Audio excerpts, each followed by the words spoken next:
شما نمیدونید امام زمان تک تک شما رو چقدر دوست داره، خیلی اما در بیشتر. و این اون شخصیه که بین ما تنهاست، بین ما غریبه، بین ما مظلوم و هنوز.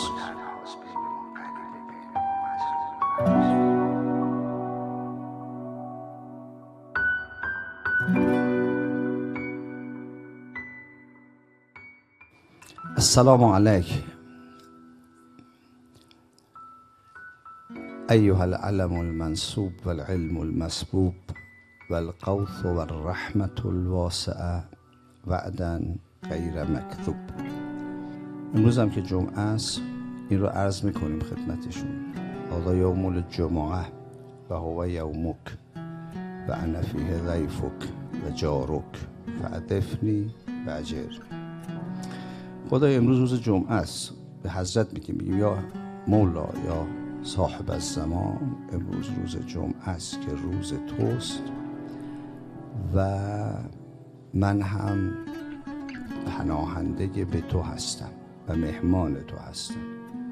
پس هم ازم پذیرایی کن و هم پناهم بده.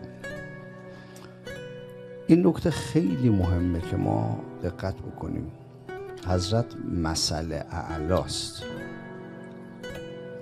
مثل اعلا یعنی کاملترین نمونه از خدا یا خلیفت الله هست، یعنی جانشین خدا روی زمین هست. خود ایشون در دعایی که برای همه ما تنظیم کردن، فوق‌العاده است دعاهایی که ایشون تنظیم کردن. در ماه رجب اللهم انی اسألک جمیع معانی ما یدعوک بهی ولات امرک، با این شروع میشه که هر روزم وارد شده، فوق‌العاده مهمه. میگه شما خطاب به خدا وقتی در مورد ما صحبت میکنید بگید لا فرق بینک و بینها الا انهم عبادک. خدایا هیچ فرقی بین تو و اهل بیت نیست الا یک فرق، و اون این استش که اینها بندگان تو هستن، یعنی مخلوق تو هستن. اما از نظر کمالات خداوند همه اسماء و صفاتش رو در اینها ظهور داده، در همه اینها هستش. وقتی میگیم حضرت مثل اعلاست یعنی عالی ترین نمونه از خدا یا خلیفت الله، یعنی به هر کس هر چی میرسه از ایشون میرسه، از واسطه فیض میرسه. یعنی ما وقتی میگیم حضرت پناه یا رحمت واسعه هست، شما هیچ جای دیگه ای نمیتونید این پناهگاه و این رحمت رو پیدا بکنید، هیچ جای دیگه. هرچی هست ایشون، این تمام مجاری فیض رحمت از ایشون. در زیارت آقا امام حسین داریم علیه السلام، میفرماید که عرض میکنیم خدمت آقا که ارادت الرب فی مقادیرهی تهبط الیکم و تستر من بیوتکم. خدایی که همه چیز رو تقدیر میکنه، یه اتم، یه الکترون، یه نوترون، یه گیاه، یه سلول، یه ماهی، یه آب، گیاهان، آسمون، زمین، دریا، ملکوت، جبروت، بهشت، جهنم، همه چیز با تقدیرات الهی است.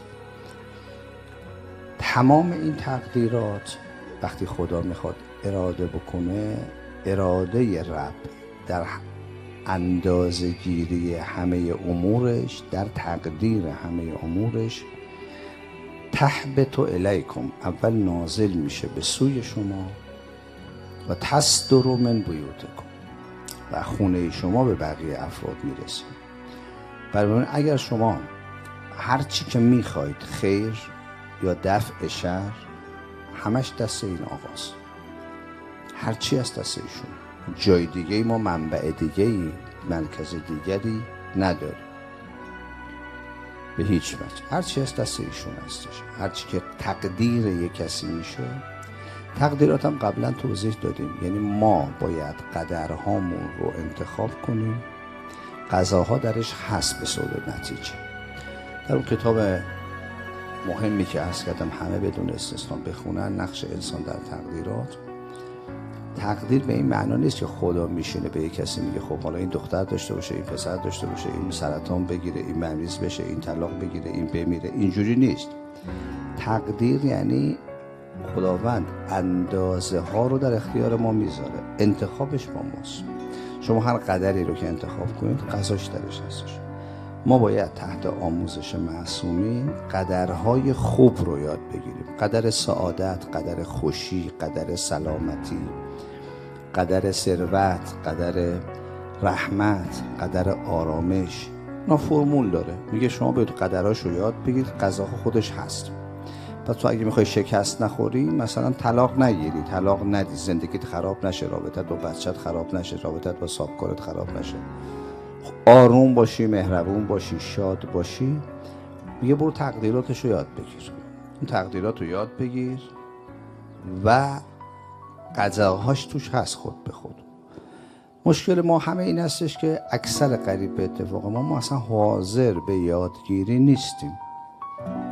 مسئله ما اینه، یعنی که بخوایم یه جا بشینیم فرمول ها رو یاد بگیریم، قواعد رو یاد بگیریم، قدرها رو یاد بگیریم تا قضاهاش نصیبمون بشه.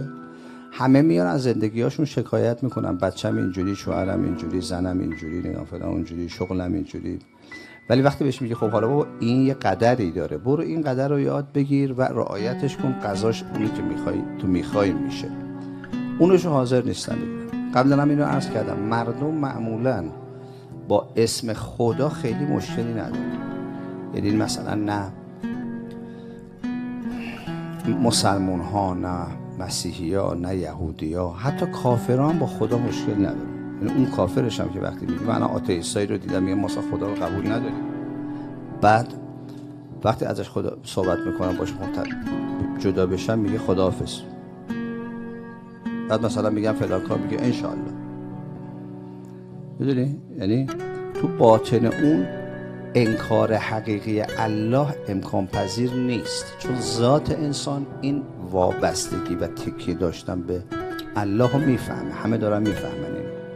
مردم با چی مشکل دارن که نمیتونن اتصال برقرار کنن با تقدیرات مناسب و زندگیاشون همه خراب و داغون و گرفتاری زیاد داره. اصلا جامعه جهانی مشکل پیدا کرده. این که مردم با رب مشکل دارن، یعنی با الله مشکل ندارن، خدا رو قبول دارن. با الوهیت خدا کسی مشکلی نداره. همه میگن خدا خدا خدا. طرف دوزی هم داره میکنه، میگه یا علی میخواد جنسو برداره. یعنی اونم اینجوریه. دوزا دعواشون میشه سر این که خدا جنسا رو چقدر میگه به خدا، به حضرت عباس، به امام زمان، نمیدونم من بیشتر از این ندوزیدم. خب مسئله چیه؟ مسئله ارتباط با ربه. رب یعنی مربی، یعنی اونی که تقدیرات دست میده. ارادت و رب فی مقادیر اموره. رب کارش چیه؟ مربی چون تو رو تربیتت کنه به بزرگی خودش. چون مربی، خدا میگه رب ماست دیگه. رب ما یعنی چی؟ یعنی قراره ما شبیه این شخص بشیم، ما اسما و صفات این شخص رو که اسمش اللهه بگیریم. خب مربی کارش چیه؟ شما تو باشگاه نرو، اصلا کسی باید کار نداره، عدد و اندازه هیچ کی بهت نمیده، آزادی دیگه. تا رفتی تو باشگاه میگه خب حالا باید این لباس رو دراری، این لباس رو بپوش، قدره دیگه. این مدر این باید این لباس رو بپوش. خب بعد بالا باید بیا با این دستگاه کار کنی، اینم یه قدره، نتیجه داره. بعد میگه اصلا از با این تمرین رو 3 مرتبه، این تمرین رو 5 مرتبه، این تمرین رو 10 قدر میده بهت، یعنی اندازه میده بهت. تا چون قرار شبیه به اون بشی، میخوای عضلات اونو داشته باشی، میخوای ضربه های اونو بزنی. مردم مشکلشون این است حاضر نیستن برن باشگاه، یعنی حاضر نیستن برن ثبت نام کنن، برن باشگاه، برن قدر بگیرن، برن فرمول بگیرن. میگه ببین حاج آقا، الان من یه مشکل دارم با شوهرم، با زنم، یه چیزی بگو من بخونم. اصلا وقتی میگه خب مثلا این یه ذکر بده، یه حب بده من بندازم بالا مثلا حل شه. میدونی؟ همه میخوام مفت بدون اینکه زیر نظر مربی کار کنن، مثلا اوضاع زناشوییشون خوب باشه، بچه‌هاشون خوب باشن، مشکل نداشته باشن، وقتی بهش میگی خب حالا تو باید مثلا ببین این کتابو بگیر، این سی دی رو گوش کن، یواش یواش این قدرها رو رعایت کن، مثلا کلامی، جنسی، عاطفی، مثلا بدنی، خب برو بابا حوصله‌اش ندارم. یه ذکر بهم بده آقا، میدونی مفخوری من ذکر بده، یه دعا بده، یه هرز بده، نمیدونم اینا. بعد تا هم شکست میخورن آخرش اینجوری میکنه آقا ما واقعا سحر شدیم، دوش خودش بر میداره. فکر کنم سحر و جادو داریم، آره یه خانومی هست تو فامیلمون اینجوری میکنه، یه آقایی هست اینجوری میکنه، میگه فلانی رفته برای ما این چیزا گرفته. یعنی باز همین فرافکنی هایی که الان ما داریم میبینیم. میگم خب مگه نمیگی سحر و جادو؟ میگه چرا؟ میگم خب این عدد ذکر رو برو مرتب بگو، این دعا رو بخون برای سحر و جادو. بعد میگه اخ نکرد اونم حتی حاضر نیست انجام بده. بنابراین شما وقتی که میخواید از قدرها استفاده بکنید، یعنی اون قضاهایی که دوست دارید زنده، قضای نتیجه حکم، قاف و زاد، نه قین و زال، میخواید استفاده بکنید، باید اون رابطه تنظیم بشه. تمام تقدیرات دست ایشونه. شما اگه میخوای پناهنده بشی باید قواعد پناهندگی رو رعایت بکنی. یعنی باید پناه ببری واقعا به حضرت. این چی میگم پناه بردن؟ شما اینجا که میخوای پاشی که داره بارون میاد، وقتی میری زیر سقف اینجا دیگه نیستی، ببینید اینجا دیگه پیدات نمیشه. کجایی؟ تو پناهگاهی. نمیشه آدم بخواد هم گناه بکنه، هم معصیت کنه، هم ماهواره نگاه کنه، هم تو فضای مجازی باشه، هم ارتباطاتش رو قطع نکنه. بعد بیاد میگه حالا زندگیم خراب شده، افکارم، خوابای بد میبینم، نمیدونم. خب تو اصلا پناه نبردی. اصلا پناه یعنی شما ول کنی یه جایی رو بری یه جای دیگه. پناهگاه یعنی این دیگه. پس وقتی میگه والقوس، حضرت میگه بیاید پیش من، جای دیگه نرید. میخوای انتخاب همسر کنی، حواست باشه یه جوری انتخاب کن که پناهگاه خارج نشی. و ما مثلا بی احتیاطی میکنیم، یه دفعه یه همسری رو انتخاب میکنیم که اصلا همه چیمون رو نابود میکنه. اصلا بی پروا انتخاب میکنیم. خانوما خیلی بی پروا بله میدن به آقایون.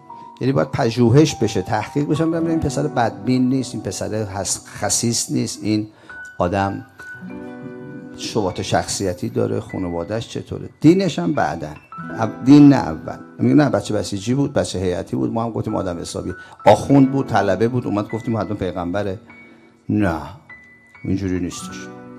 ممکنه آخوند باشه، با هوشش خوبه، رفته درس طلبگی میخونه، ولی اخلاق اصلا چیه؟ 2000 اخلاق نداره، به درد نمیخوره. بعد حالا بی دینم میکنه آدمو دیگه، چون تو لباس دینم هستش. پس حضرت میگه قدر میاره، میگه اول چی؟ قدر اول چی؟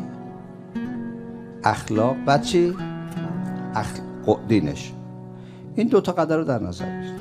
و ما اصلا این قدر رو در نظر نمیگیریم. بعد میافتیم تو دردسر. بعد حالا هی میریم به امام رضا، میگم به امام رضا 1 ساله نذر کردم، این پسر رو از امام رضا گرفتم، الان 7 سال نذر میکنم ازم بگیردش. امام رضا این چی بود دادی به من مثلا؟ این مسئله اینجوری. برای این وقتی میگیم والقوس و الرحمه، شما باید تو معرض رحمت قرار بگیرید. تو معرض قوس پناهندگی، یعنی سبک زندگی تو به گونه‌ای انتخاب کن، رشته، شغل، دوست، سبک زندگی، دیدنی ها، شنیدن. وقتی ماهواره گوشی تو خونه، چجوری پناهنده شدی؟ پناهنده چیه؟ تو رفتی زیر وسط بلا، بعد مثلا میگه خب حالا یا امام رضا کمک کن. تو همون اون بلا رو بوده تو خونه خودت گذاشتی. درسته اینو ورده گوشی اینجا، خب این دیگه خیلی مصیبته دیگه. خودت داری زندگی خودت رو نابود میکنی. دقیقاً مثل کسی چاقو گرفته دستش که میزنه شکمش، میگه یا امام حسین شکم پاره نشه، یا ای خدا دو یکی دیگه میزنه خودش. همون کارو داره انجام میده، واسه یا خدا یا خودش هم بلند.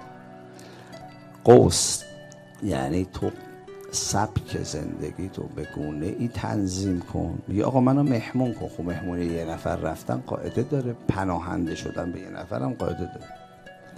یه انتخابات باید کنترل بشه، مهندسی آرزوات باید کنترل بشه، مهندسی معشوقات رو باید کنترل کنی تا پناه ببری.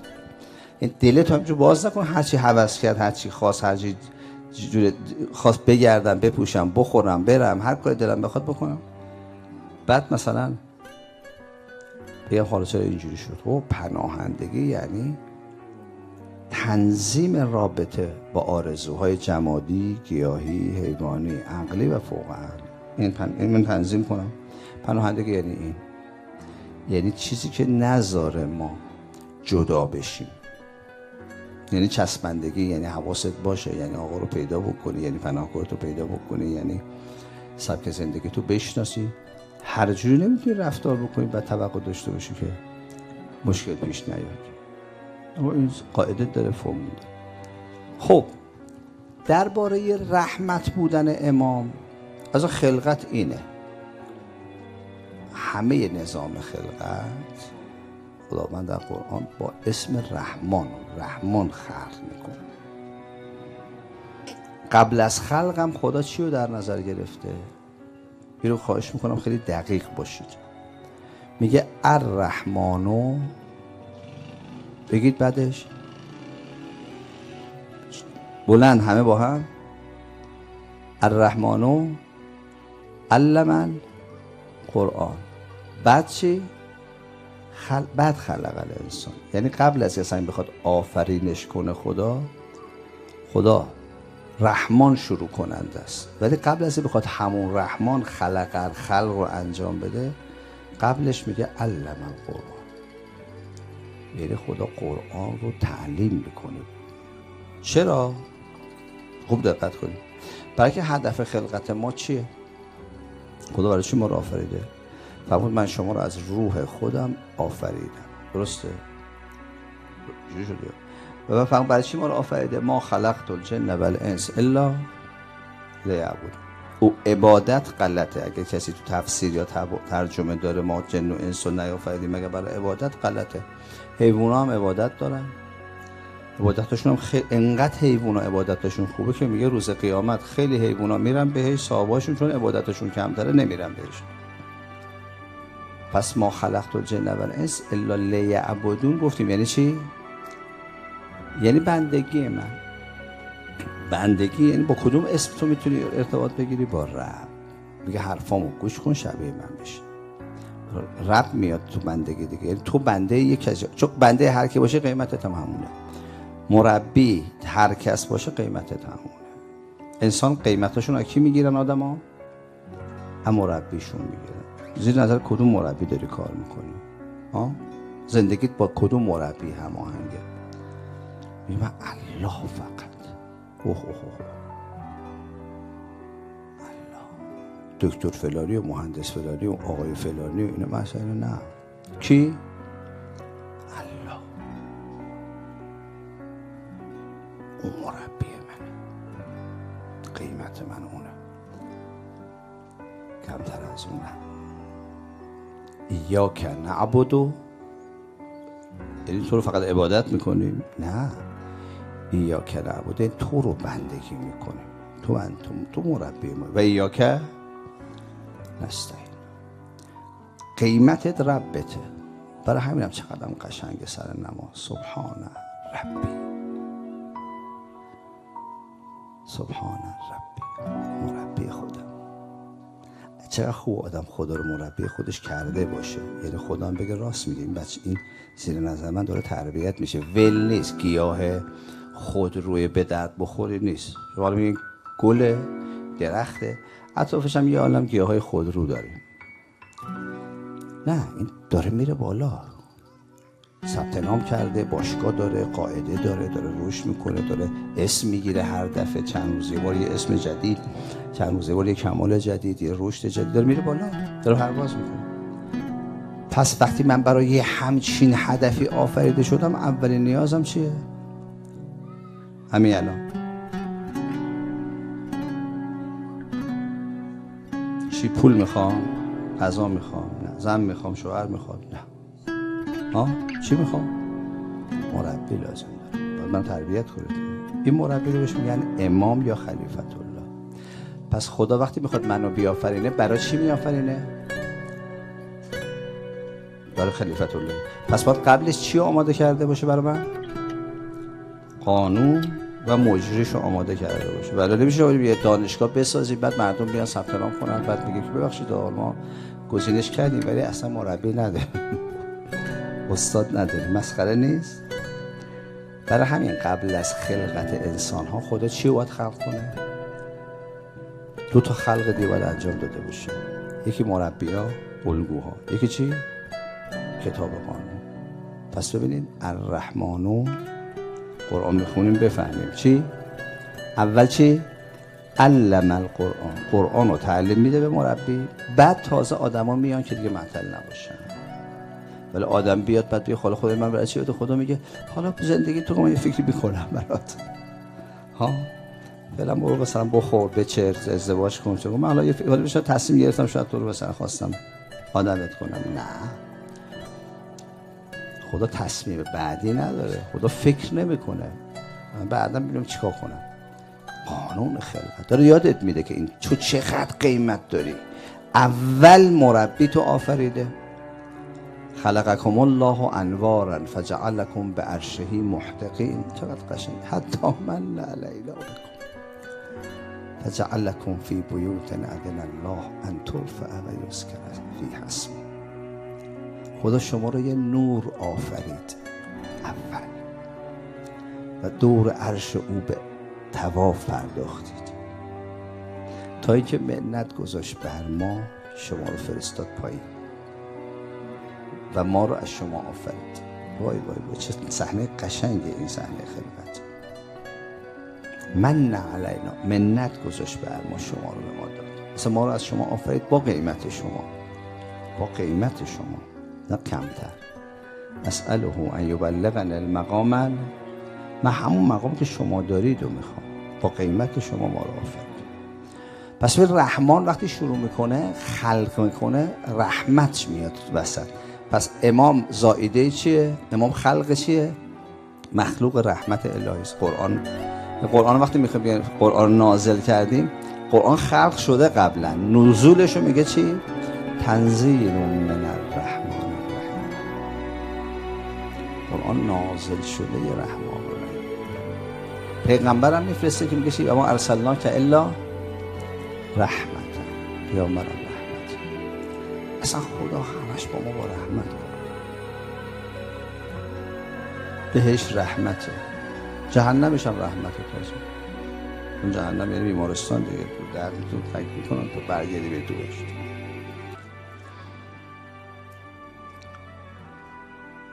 جهنم و رحمت آفرید تو ازش بترسی نری سمتش، بازم اونم رحمت. بری سمت بهشت. اگرم افتادی توش درمانش میکنه، دوره برات میگردونه بهشت. مگر که نه تو گزینه قدر دائمی تو جهنم موندن رو انتخاب کرده باشی، اون دیگه خودت انتخاب کردی.